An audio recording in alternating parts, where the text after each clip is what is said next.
Yesus menampakkan diri kepada murid-muridnya di pantai Danau Tiberias. Kemudian Yesus menampakkan diri lagi kepada murid-muridnya di pantai Danau Tiberias. Dan ia menampakkan diri sebagai berikut.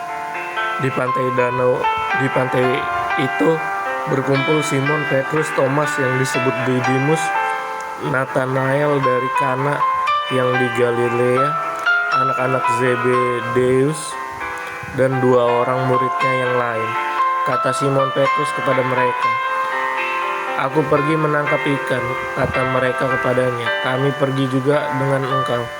Mereka berangkat lalu naik ke perahu, tetapi malam itu mereka tidak menangkap apa-apa.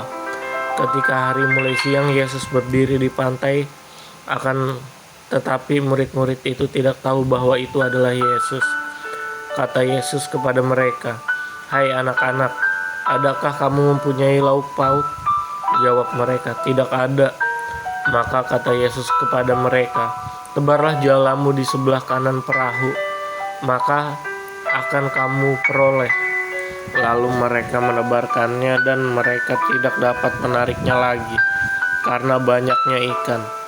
Maka murid yang dikasihi Yesus itu berkata kepada Petrus, "Itu Tuhan." Ketika Petrus mendengar bahwa itu adalah Tuhan, maka ia mengenakan pakaiannya, sebab ia tidak berpakaian, lalu terjun ke dalam danau. Murid-murid yang lain datang dengan perahu karena mereka tidak jauh dari darat, hanya kira-kira 200 hasta saja, dan mereka menghela jala yang penuh ikan itu.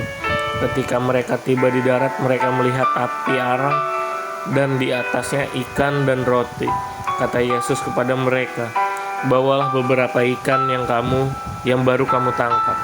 Simon Petrus naik ke perahu lalu menghela jala itu ke darat, penuh ikan besar, 153 ekor banyaknya.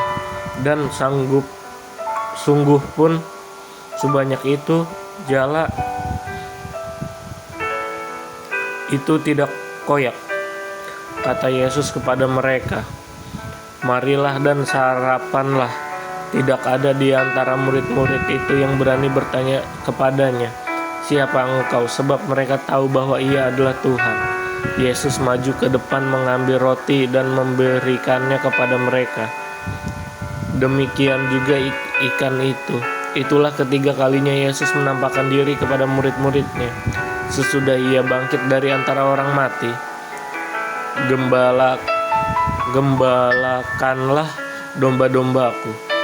Sesudah sarapan, Yesus berkata kepada Simon Petrus, "Simon, anak Yohanes, apakah engkau mengasihi aku lebih daripada mereka ini?"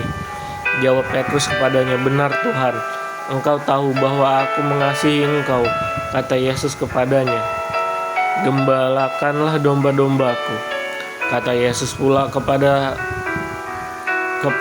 untuk kedua kalinya, "Simon, anak Yohanes, apakah engkau mengasihi aku?"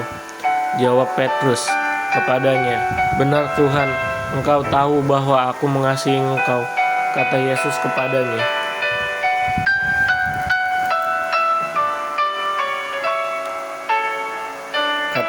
kepadanya untuk ketiga kalinya, "Simon, anak Yohanes, apakah engkau mengasihi aku?"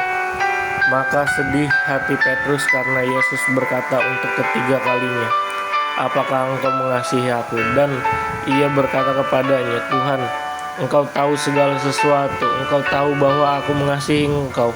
Kata Yesus kepadanya, "Gembalakanlah domba-dombaku. Aku berkata kepadamu, sesungguhnya ketika engkau masih muda, engkau mengikat pinggangmu sendiri, dan engkau berjalan kemana saja kau kehendaki. Tetapi jika engkau sudah menjadi tua, engkau akan mengulurkan tanganmu, dan orang lain akan mengikat engkau dan membawa engkau ke tempat yang tidak kau kehendaki." Dan hal ini dikatakannya untuk menyatakan bagaimana Petrus akan mati dan memuliakan Allah. Sesudah mengatakan demikian, ia berkata kepada Petrus, "Ikutlah aku." Murid yang dikasihi Yesus.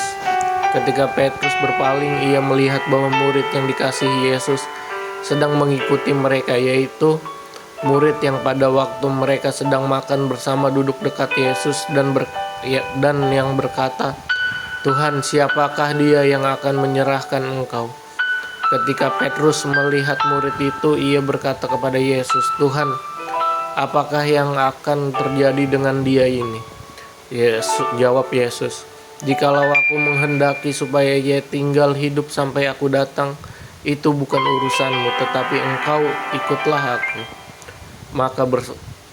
Maka tersebarlah kabar di antara saudara-saudara itu bahwa murid-murid itu tidak akan mati, tetapi Yesus tidak mengatakan kepada Petrus bahwa murid itu tidak akan mati, melainkan, "Jikalau aku menghendaki supaya ia tinggal hidup sampai aku datang, itu bukan urusanmu."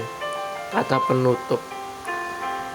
Dialah murid yang memberi kesaksian tentang semuanya ini dan yang telah menuliskannya, dan kita tahu bahwa kesaksiannya itu benar. Masih banyak hal-hal lain yang lagi yang diperbuat oleh Yesus. Tetapi jikalau semua itu harus dituliskan satu persatu, maka agaknya dunia ini tidak dapat memuat semua kitab yang harus ditulis itu.